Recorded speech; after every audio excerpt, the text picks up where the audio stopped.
Assalamualaikum warahmatullahi wabarakatuh. Shalom, Om Swastiastu, Namo Buddhaya, salam sejahtera bagi kita semua. Perkenalkan, saya Jolin, NPM 2351053 dari kelas 3 IHMB dengan dosen pengampu Bapak Febri Jaya, SHMH.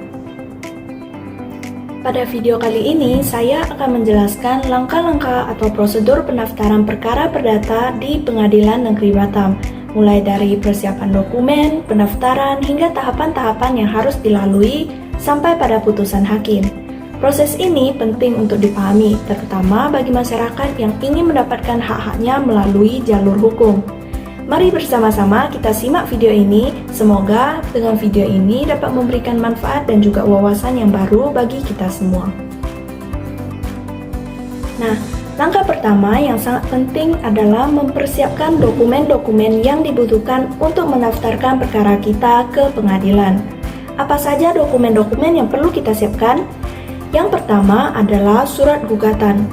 Surat gugatan adalah dokumen utama yang berisi alasan dan juga dasar hukum yang mendasari gugatan kita.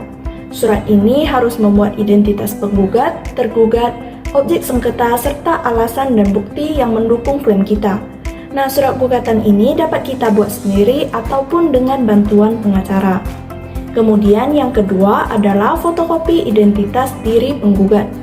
Nah, kita juga harus menyiapkan fotokopi KTP ataupun identitas diri yang sah seperti paspor atau kartu identitas lainnya untuk membuktikan siapa yang mengajukan gugatan. Jika penggugat adalah badan hukum, maka dokumen yang diperlukan bisa berupa akta pendirian perusahaan ataupun surat keterangan lainnya. Dan yang ketiga adalah bukti pendukung. Bukti pendukung adalah dokumen-dokumen yang relevan dengan sengketa yang kita ajukan. Misalnya, jika kita menggugat berdasarkan pelanggaran kontrak, maka yang harus kita lampirkan adalah salinan kontrak tersebut. Apabila gugatan terkait utang piutang, maka yang kita lampirkan adalah bukti pembayaran, kwitansi, ataupun surat perjanjian yang menunjukkan adanya kewajiban hukum yang belum dipenuhi. Kemudian yang keempat adalah surat kuasa. Jika kita menggunakan jasa pengacara, kita harus menyertakan surat kuasa tertulis yang memberikan wewenang kepada pengacara untuk mewakili kita di pengadilan. Kemudian, setelah dokumen siap, langkah berikutnya adalah melakukan pendaftaran perkara ke pengadilan negeri dengan menyerahkan dokumen kita ke loket PTSP, yakni Pelayanan Terpadu Satu Pintu Pengadilan Negeri Batam. Di sana, petugas PTSP akan membantu kita memeriksa kelengkapan dokumen. Apabila semua dokumen kita sudah lengkap, maka pendaftaran kita akan diterima. Kemudian setelah dokumen diterima, kita akan diberi informasi mengenai biaya perkara yang harus dibayar. Biaya ini meliputi biaya pendaftaran, biaya panggilan tergugat, dan juga biaya sidang. Pengadilan akan memberikan kita bukti pembayaran setelah kita melakukan pembayaran biaya perkara ini. Dan setelah pembayaran selesai, kita akan menerima nomor perkara. Nomor ini adalah bukti bahwa gugatan atau permohonan kita telah resmi terdaftar di pengadilan negeri tersebut.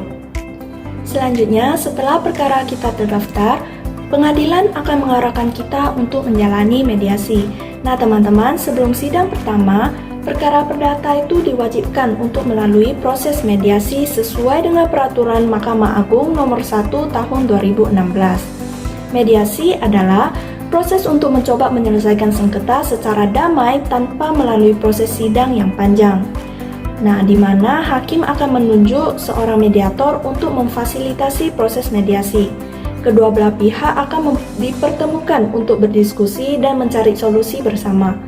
Jika kedua belah pihak sepakat dan berhasil mencapai kesepakatan, maka proses perkara dianggap selesai dan pengadilan akan membuat keputusan sesuai dengan kesepakatan yang tercapai. Sebaliknya, jika mediasi gagal dan tidak ada kesepakatan yang tercapai, maka perkara akan dilanjutkan ke tahap persidangan untuk dibahas lebih lanjut. Seperti yang saya singgung tadi, apabila proses mediasi gagal, maka perkara kita akan masuk ke tahap persidangan. Nah, apa saja tahapan-tahapannya? Yang pertama adalah pembacaan gugatan. Pada sidang pertama, penggugat akan membacakan surat gugatan di hadapan hakim. Dalam tahap ini, hakim akan mencatat dan mencermati seluruh pernyataan penggugat mengenai alasan dan juga dasar hukum gugatan. Kemudian yang kedua adalah jawaban tergugat. Tergugat akan diberikan kesempatan untuk memberikan jawaban atas gugatan yang diajukan penggugat. Jawaban ini bisa berupa pengakuan, bantahan, ataupun pembelaan atas klaim yang diajukan. Kemudian yang ketiga adalah replik dan duplik. Setelah jawaban tergugat diterima, penggugat akan memberikan tanggapan atau replik terhadap jawaban tersebut. Tergugat kemudian akan memberikan tanggapan kembali ataupun yang disebut dengan duplik. Ini adalah kesempatan bagi kedua belah pihak untuk memperkuat argumen mereka. Kemudian tahapan keempat adalah pembuktian. Pada tahap ini, kedua pihak akan menghadirkan bukti-bukti yang mendukung klaim mereka. Bukti bisa berupa dokumen tertulis, saksi, ataupun alat bukti lainnya. Kedua belah pihak juga bisa memanggil saksi untuk memberikan keterangan di bawah sumpah.